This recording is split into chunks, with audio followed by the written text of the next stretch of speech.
How you doing out there? My name is Vincent Faney. I'm the creator and host of the show, Insanity Unplugged. Originally the show aired at Channel 29, CTV Channel 29 in Eugene, Oregon, and it's a public access station that services all of Lane County. Now I took the show and I applied it to my YouTube channel, Insanity Unplugged, because I wanted to share with the world. It wasn't enough to me to share and invade 80-some thousand houses in Lane County. I wanted to invade every television set in the world, every smartphone, iPad, tablet, television set, radio wave, newspaper. I just want to insinuate myself in every little household. I want to be on the TV station that you have in your bedroom when you're making love to your wife or whoever you're making love to. That's what I want to do. Yeah, I want to wave at you while you're there doing your stuff. Anyways, this is a new podcast, and the reason why I'm doing this is going to be generally under the same format in some ways as Insanity Unplugged at the public access TV station. But instead of staying at the station and inviting people in to be interviewed, I'm taking it out to the streets. So I'm going to be rumbling around in different neighborhoods, different cities, meeting people who I've admired all my life, meeting people, new people I have never heard of. So it's opening up all sorts of avenues for me, all sorts of portals. And so I get a chance to interview because I've had a whole long list of people that I have admired for years. They've been mentors to me. They've been my surrogate mothers and fathers and so forth and so on, right? People like Ram Dass and Dr. Philip Zimbardo and Dr. Charles Tart and Stanislav Grof and Rupert Sheldrake and Dan Millman and just the list. I got over 10,000 people I'd love to talk to. Many of these people I've corresponded with over the years a couple times, like James Fadiman on Linux, on my email, by phone. So, you know, and letters.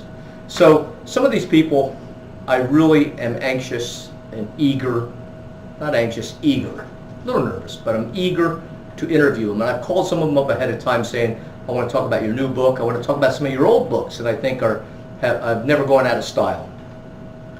So that said, basically the reason why, and I think, I'm not sure what came first insofar as the chicken and egg theory as to why I sought these types of people out, or maybe I'm the way I am because I've gotten to meet and talk to and been influenced by some of these people. So we shall see. Basically, I'm a person that believes that our existence demands that we be fully engaged in our own evolution. Okay? And also, in addition to just our own personal evolution, to also participate in helping out our communities, helping out other individuals to become fully actualized, giving our support. All right? And I believe we could do this from our local community to the world at large. Okay, in every country, like the butterfly effect, butterfly. What we do here affects someplace in Turkey or Afghanistan or whatever. So I'm also a person that possesses eclectic interests on subjects ranging, say, from weightlifting, something so brutal, mechanistic, and crude, seemingly, as weightlifting, to metaphysics. Of course, I have a metaphysics approach to weightlifting. All right? I'm fascinated by many subjects. You know, for instance, what is consciousness? Haven't you ever thought about that? What the hell is this in here? Does it just reside in here? Is it around? Do we have the leaky brain situation that Dr. John C. Lilly talked about? All right? And also questions like, is there a life after this one?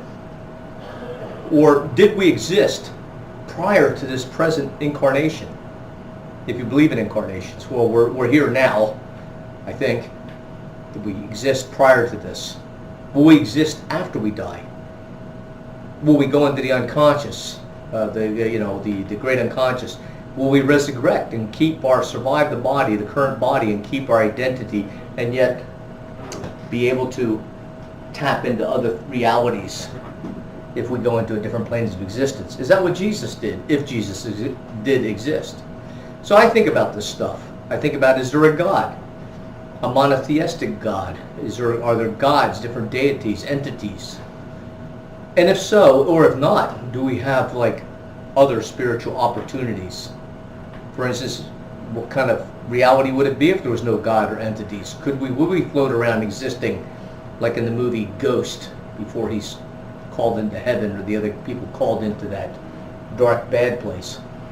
So, I always, like I said, I just wonder what it would be like to be fully actualized, mentally, physically, spiritually, socially, intellectually. If we improved every aspect of our physicality, every aspect of what the human brain is potentially able to do. Could we become spiritual nautical beings and travel out of the, some people meditate and try to have out-of-the-body experiences. Socially, how much impact can we each have socially? That interests me very much, especially in a world where we have so much hunger and poverty, people living on the streets, lack of access to affordable housing, or any housing. We've got more people than houses. That's something that I want to make a deep impact on, is to be able to create a format where we could all work together, as many people as possible, to cure that situation and provide affordable housing for anybody who wants it, and without getting the government involved, without incurring any tax debt. Can we, socially, politically, as a group, have impact and inspire our politicians to get rid of the debt, to get rid of government waste, to streamline government, to streamline our society, and each of us focus on the things that are really important instead of mere superficial material mass consumption? What kind of world will we have? All right? And what kind of people should we talk to find out to learn from this? Is it Ram Dass? Is it Philip Zimbardo? Is it Jocko? Is it Tim Ferriss? A whole bunch of people. Sam Harris. A lot of people out there trying to put their impact in the world, and I think the world's a better place because of it. So, the reason why I'm interested in all these things, I think one of the main characters that I've known personally, like I've talked to so many people and I've read about so many people, but there was a guy that joined my gym when I moved out to Oregon back in 1982. I had a gym for 1 year. Wasn't successful, didn't know how to run that business, lost a lot of money, lost 1 year out of my life in some ways, gained a lot.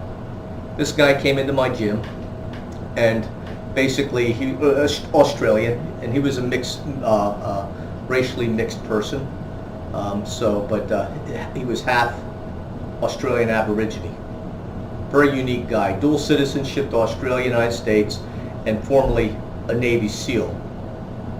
I think back before SEAL Team 6 was around, maybe when they first came in, he was in the BUDS program because he knew some of the original founders of BUDS. Anyways, he was somebody, he's probably the smartest person I've known, met in person, okay? I mean, my ex-fiance or girlfriend, she was like a super genius in so many ways, but in many ways he made her look like an ordinary person.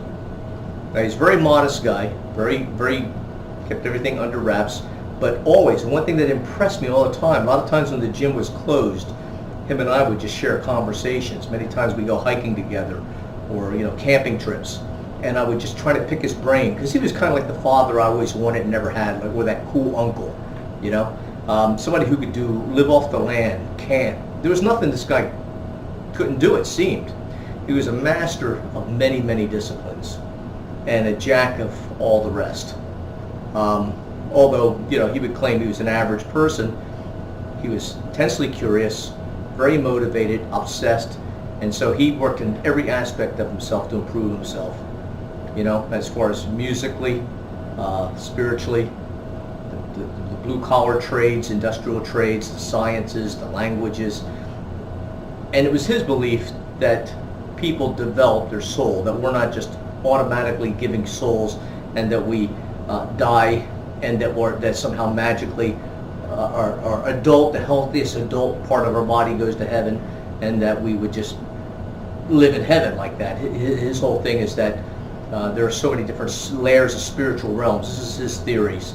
Layers upon layers of different realities, different entities, and that we can use this life to become as powerful as we can so that when we survive this body, so that we may survive this body and actually take a lot of what we learned here into another realm.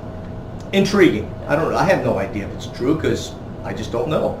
But the fact of the matter is, after talking to him, I realized there's no downside to improving yourself.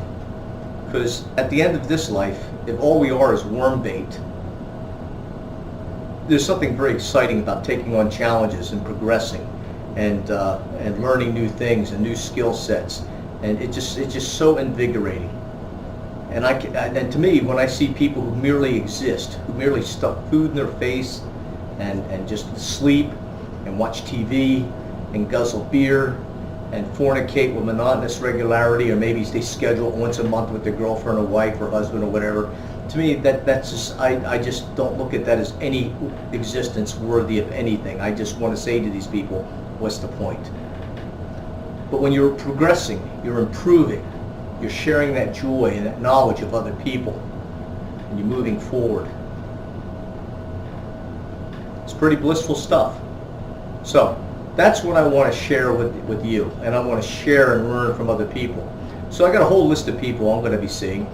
People like Vincenello, Larry Pacifico,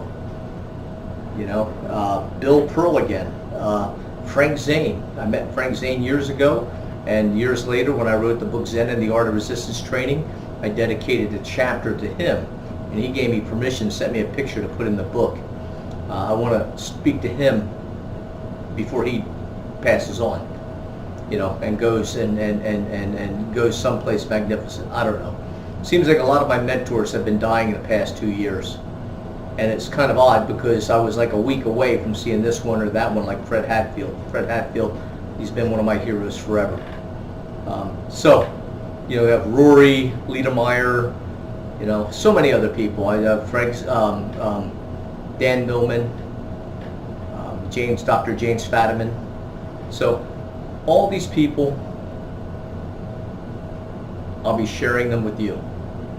And finally, one thing I want to be examining and doing interviews with people and checking out what we can learn from science. What can we learn from the wisdom of the ancients? And I'm really fascinated with new technology. New technology has helped me to recover much of my health back. Because without certain biometric devices, I wouldn't know what my blood sugar was, I wouldn't know what my ketone level was or is, and I could keep track of so many things to regain my health. Right now I suffer from COPD, and I need to have my knee rebuilt, and I don't want an artificial knee. I want stem cells to help me regenerate my knees, my joints, my disc, so forth.